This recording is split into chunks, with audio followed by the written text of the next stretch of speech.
కవితకు కాంగ్రెస్ పార్టీలోకి no entry. PCC chief Mahesh Kumar Goud కీలక వ్యాఖ్యలు. తెలంగాణ జాగృతి అధ్యక్షురాలు బీఆర్ఎస్ మాజీ ఎమ్మెల్సీ కల్వకుంట్ల కవిత కాంగ్రెస్ పార్టీలో చేరుతారనే ప్రచారంపై పీసీసీ అధ్యక్షుడు మహేష్ కుమార్ గౌడ్ స్పందించారు. మంగళవారం నాడు మీడియా సమావేశం నిర్వహించిన పీసీసీ అధ్యక్షుడు కవితను కాంగ్రెస్ పార్టీలో చేర్చుకునే అవకాశమే లేదని తేల్చి చెప్పారు. తెలంగాణలో బీఆర్ఎస్ పార్టీ గతం తప్ప భవిష్యత్తు లేదంటూ సంచలన వ్యాఖ్యలు చేశారు. కాగా కేసీఆర్ కుటుంబం అవినీతి గురించి కేసీఆర్ ఆరోపణలు చేస్తుంటే బీఆర్ఎస్ నుంచి సమాధానం లేదన్నారు. కవిత మాటలతో కేసీఆర్ కుటుంబం అవినీతి నిజమని ప్రజలు అర్థం చేసుకుంటున్నారని ఆయన చెప్పారు. అందువల్ల బీఆర్ఎస్ను ప్రజలు ఆదరించే పరిస్థితి లేదన్నారు. తెలంగాణ ప్రజలు అవినీతి అక్రమాలను అంగీకరించబోరనేసి పీసీసీ అధ్యక్షుడు మహేష్ గౌడ్ స్పష్టం చేశారు. తెలంగాణలో బీజేపీని నమ్మే పరిస్థితి లేదన్న మహేష్ కుమార్ ఇక్కడ మత రాజకీయాలకు చోటు లేదని తేల్చి చెప్పారు. రాష్ట్రంలో బీజేపీ ప్రభావం చూపించే పరిస్థితిలో లేదని చెప్పారు.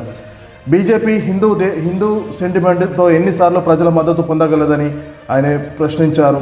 దేవులను రాజకీయాల్లోకి లాగి లబ్ధి పొందాలని బీజేపీ చూస్తుందని, ఇది మంచి పద్ధతి కాదని, రాముడికి బీజేపీకి సంబంధం ఏంటనేసి ఆయన ప్రశ్నించారు. తాము హిందూ ఆచారాలను పట్టిస్తామని, కానీ హిందూ సెంటిమెంట్లతో ఓట్లు అడగమని తేల్చి చెప్పారు. పీసీసీ చీఫ్ మంత్రులకు సీఎంకు మధ్య ఎలాంటి గ్యాప్ లేదని తేల్చి చెప్పారు.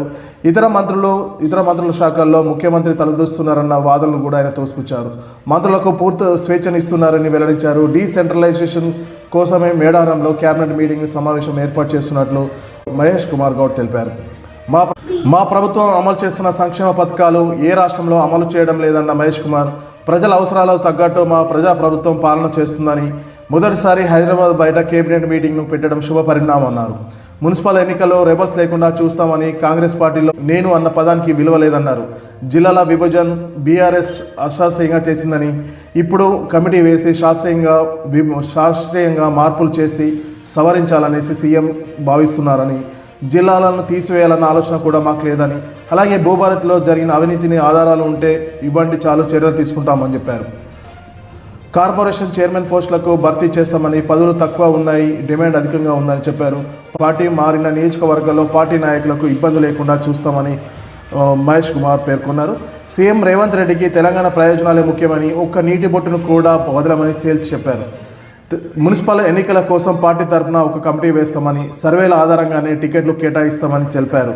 గెలిచే అభ్యర్థులకే టికెట్లు ఇస్తామని మహేష్ కుమార్ స్పష్టం చేశారు. మున్సిపల్ ఎన్నికల్లో పొత్తుపై పీఎస్సీలో చర్చించి నిర్ణయం తీసుకుంటామని తెలిపారు. వ్యక్తిగత జీవితాలతో ఆడుకునే హక్కు ఎవరికి లేదన్నారు. మహిళా అధికారులపై ఆధారాలు లేకుండా వార్తలు రాయడం సరికాదని సూచించారు. సోషల్ మీడియాను కట్టడి చేయాలన్నారు. తప్పుడు ప్రచారం చేస్తున్న వారిపై చర్యలు ఉంటాయని తెలిపారు. బీఆర్ఎస్ అధికారంలో ఉన్న 10 వచ్చిన ఉద్యోగాలు ఎన్ని, 2 నెలల్లో ఇచ్చిన కాంగ్రెస్ ప్రభుత్వం ఎన్ని అని నిరుద్యోగులు అర్థం చేసుకోవాలని మహేష్ కుమార్ గౌడ్ నిరుద్యోగులకు సూచించారు. మాజీ ఎమ్మెల్సీ కవిత, జాగృతి అధ్యక్షురాలు కల్వకుంట్ల కవిత కాంగ్రెస్ పార్టీలోకి చేర్చుకునే ప్రసక్తి లేదనేసి మహేష్ కుమార్ గౌడ్ తేల్చి చెప్పారు.